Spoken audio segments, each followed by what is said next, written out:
And to take this further, we are being joined by Phil Gunson from the Venezuelan capital. He's a senior analyst with the Crisis Group. Mr. Gunson, good to have you on WION. Thank you so much for speaking with us. Thank you very much.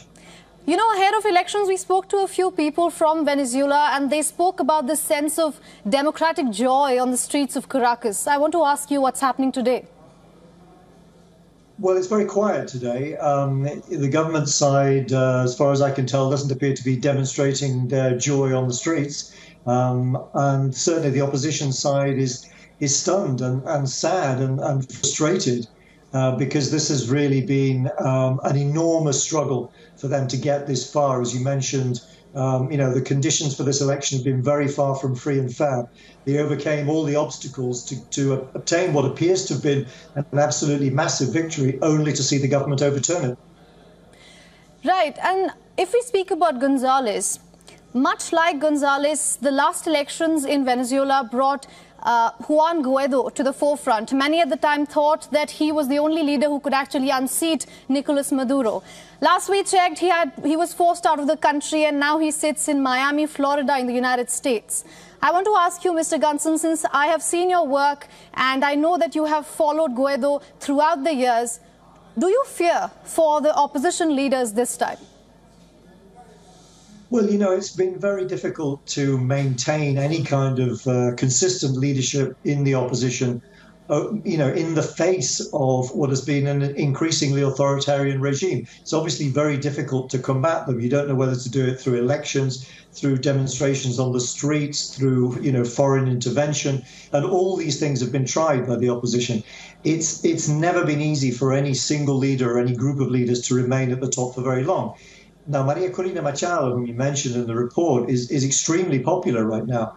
And that popularity is going to be maintained so long as she can sustain this campaign to insist that the opposition did actually win. But of course, if the government remains intransigent, it's very difficult to see how she can deliver. All right, since a quarter of Venezuela's population has already left the country, let me ask you this. Do you think Maduro's return is going to exacerbate that? Well, there is some polling evidence that suggests that very large numbers of people were planning to leave if this result came to pass. In other words, if Maduro is going to be reinstalled for a third consecutive term, that doesn't actually happen until January. His current term doesn't end until January. That people will decide that there's no future for them in Venezuela. But I'm a little skeptical that the figures that we've seen in the press will actually become reality. Most of the people who could leave or already have. It takes money, of course, to leave. The absolutely poor find it very difficult to leave, certainly to go a distance if they want to get to the United States. There'll probably be, I'm sure there will be, a lot of people, middle-class people who can afford a ticket to Spain, for example, who can perhaps use that as an option. But within the region, I'm not sure that we'll see another wave of migration as big as the ones that we've seen in the past. Mr. Gunson, you bring a very important point there. Leaving the country is also a privilege. So let me ask you about the people who are actually staying in the country. What does Maduro 3.0 do for those people? Well, very little, unless you're, closely associated with the government itself, where you have some kind of means of obtaining an income that doesn't require, getting a well-paid job, because really those are very, very thin on the ground. 80 to 90% of the population don't have an adequate income. That's to say, they can't, they can either feed themselves or clothe themselves or pay rent, but they can't do all three.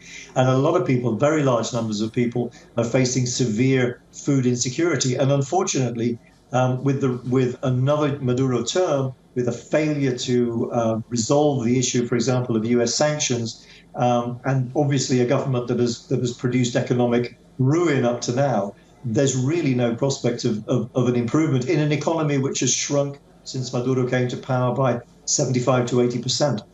All right, Mr. Gunson, you do paint a very grim picture, but we hope for the best for Venezuela. Thank you so much for joining us here on WION and getting us your insights. Thank you very much.